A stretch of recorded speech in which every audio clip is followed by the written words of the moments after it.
Get the call. We leave everything behind. We are. The Division.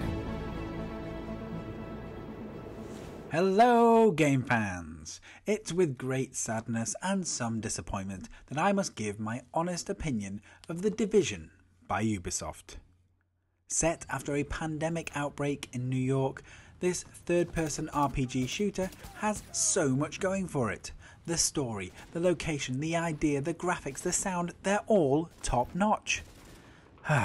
It's just dull as dishwater and screams totalitarian control.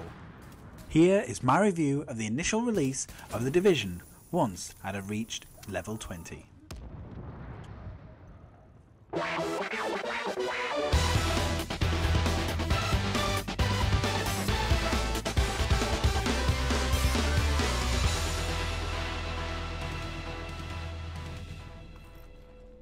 New York has been abandoned apart from a few scavenging stragglers and various gangs or factions that have taken over different parts of the city. The gangs include the Rioters, aka the Thugs, the Cleaners, aka the Bin Men, the Rikers, aka the Prisoners, and the Last Man Battalion, aka the Private Army. Each gang feels like it has about 3 different character models each, and you will meet them over and over again during your play. I only put around 30 hours into The Division, and each time I booted it up, it was another slog. I felt a nagging disappointment over and over again. After playing the beta, I was extremely excited about this game. I was willing to overlook the fact that it didn't look like the E3 footage, happy to ignore the fact that the preview chatter that people were talking about, and even the first 4 hours were good. I was happy as a pig in mud. The backstory involves a pathogen spread by contaminated dollar bills during a Black Friday sale. This disease spread like wildfire, and a secret organisation known as the Division was activated to restore order to New York. In many ways, The Division is a game of 2 halves. When you first start out, there is plenty of missions to keep you busy, and exploring the streets does provide a couple of hours of fun. As the number of missions dwindle, the few that remain, you need to be a much higher level to actually complete them. That's when the grinding starts. Side missions and encounters generally involve you going around and finding someone to shoot, or protecting some boxes whilst people come to shoot you. Slowly but surely you kill people, collect money, weapons, gear, and convert them into better weapons and gear. For hardcore RPG fans, there is plenty of modding, crafting and collectibles. And to be fair on The Division, there are moments of sheer joy when you get your first specialised weapon or your first high-end bit of gear. It's actually got little bits of fun. Once you get past level 15, you can try your luck in the Dark Zone, a no man's land on the fringe of New York.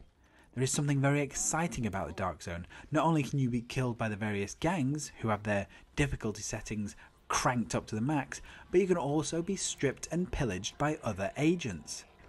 The aim of the Dark Zone is to explore, gather gear, and have that gear extracted via helicopter at certain spots of the map.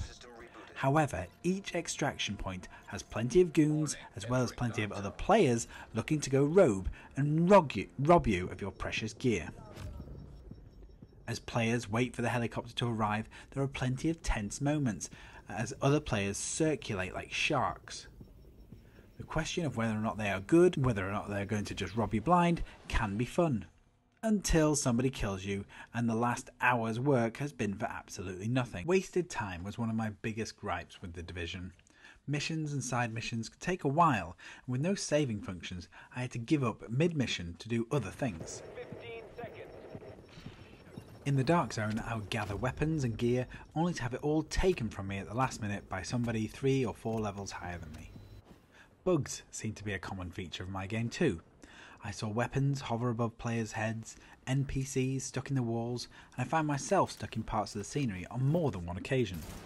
During one particular mission, I was unable to go up a 3-inch step and had to reboot in order to complete the level.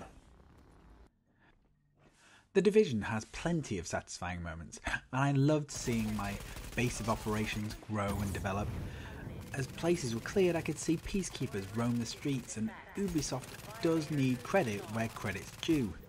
However, despite the very cool premise of the city brought to its knees by a flu virus, there was a nagging feeling at the back of my mind. Essentially, you play a secret government lapdog shooting the surviving populace to bring order back to New York. You're not accountable to anyone, and the idea of a president having a private army reeks of this totalitarianism. Regardless of its Nazi-esque undertones, the game is inconsistent. It can be great fun at times and desperately infuriating at other times. Early missions felt fresh, but then the grind soon becomes tiresome and boring.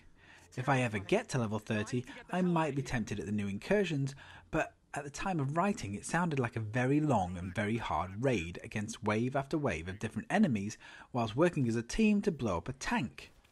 With some exciting games just on the horizon, I'm not sure if I want to give The Division any more of my time.